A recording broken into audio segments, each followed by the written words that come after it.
Ms. Becker, could you just state your name for the record? Vickie Becker. And you are the elected prosecutor of Elkhart County? Yes, I am.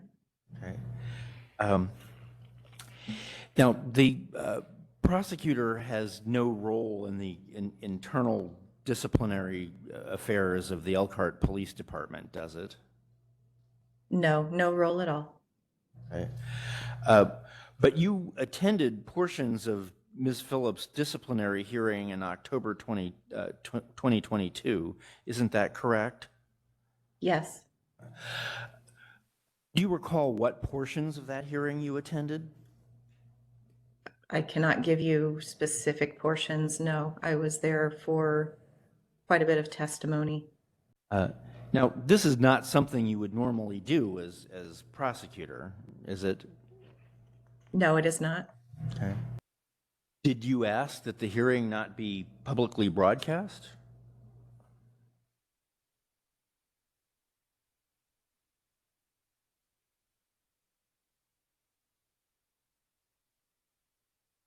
I believe I did communicate that through the city attorney. I don't recall. I don't recall if I officially filed something, if the city attorney's office made that request and it was denied. I just don't recall. I'm sorry. As the elected Elkhart County prosecutor, you would not befriend an officer who commits police misconduct, would you? I'm sorry, but this is getting to the point where I think you are touching on material that I discussed previously is the subject of a federal lawsuit of which I am represented, and I've already warned you twice not to question me without counsel present regarding someone else's questions.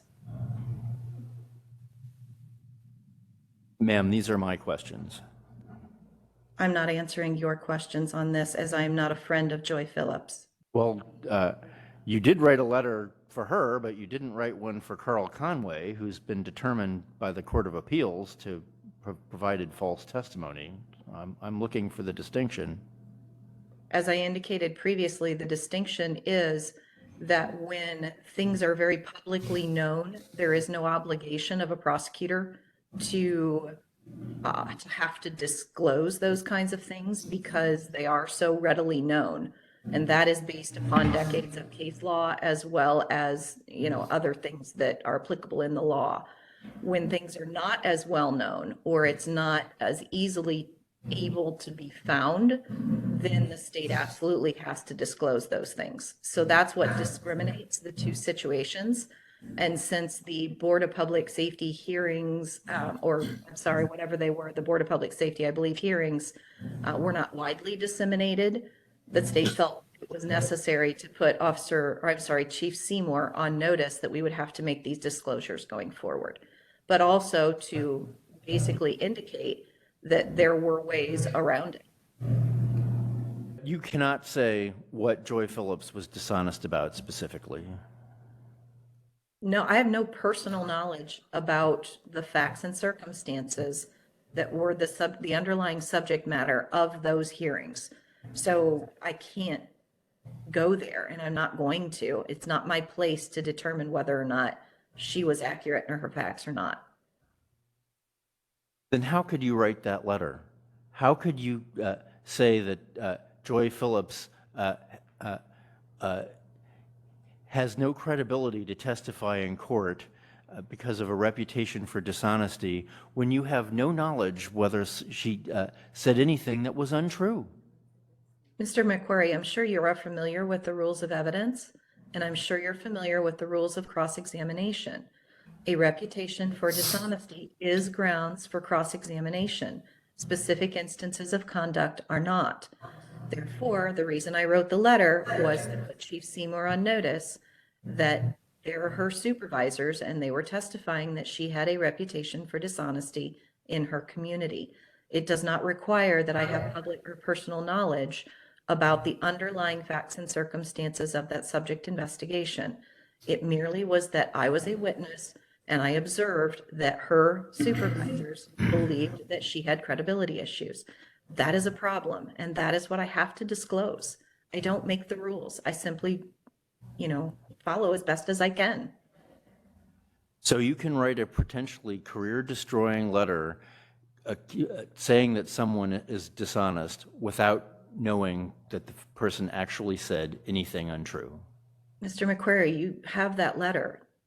I did not say that she is dishonest. I said I have to make these disclosures if she is a material witness. Anything that she is a witness to has to be corroborated by independent evidence until such time as she overcomes that reputation. That is possible. And to me, this is not a career ender. This is something that a chief has to use to make decisions about what assignments to put an officer in until such time as they overcome or rehabilitate themselves. And that is purely an administrative issue for the police department.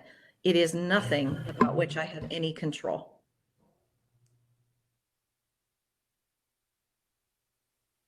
And yet you called Carl Conway to testify at trial.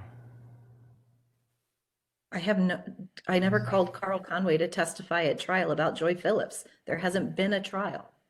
But you were willing to put him on the witness stand. No, there has not been any trial or any case where he's a material witness involving these events. But involving other events. Your office is willing to put him on the stand, but you write this letter about Joy Phillips.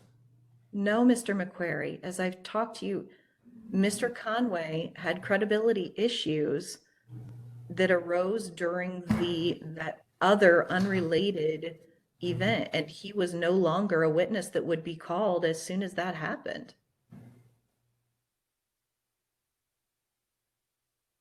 Have you ever disclosed to a defense counsel that Carl Conway has a reputation for dishonesty? Okay, Mr. McQuarrie, again, I'm not going to allow you to be the puppet for another attorney, and you know that I am represented by counsel on these very issues. Please stop doing this.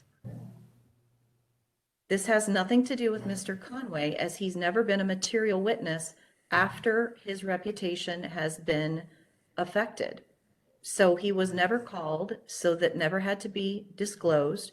And that was known at the point that this opinion came down. So please stop trying to taint this proceeding with your other agenda. Did you take any action regarding Conway that would prevent him from serving as a police officer, as you did with Joy Phillips? I'm done answering these questions.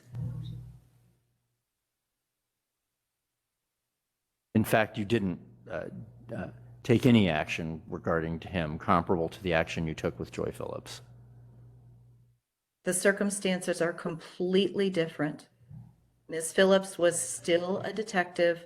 Ms. Phillips could have rehabilitated her reputation, and Ms. Phillips could have been called as a material witness in the future. Mr. Conway was not.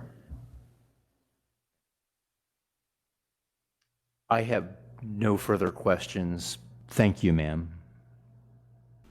This is Keith Cooper. After accepting a multi-million-dollar settlement for his wrongful conviction in a 1996 armed robbery and attempted murder case in Elkhart.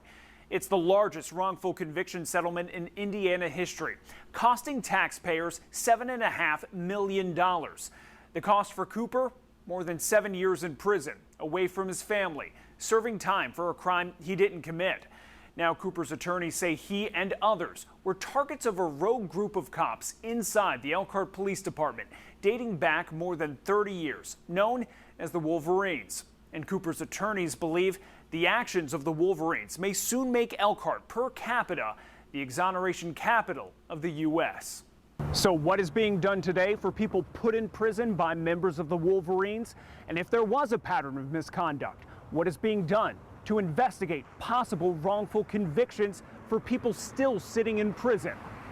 Nothing. Do you believe that the city should review any cases involving officers that were implicated in potential misconduct? Not my job. The city County and Elkhart Police Department all said they will not reopen cases or review past convictions that involved officers responsible for any of Elkhart's growing list of wrongful convictions.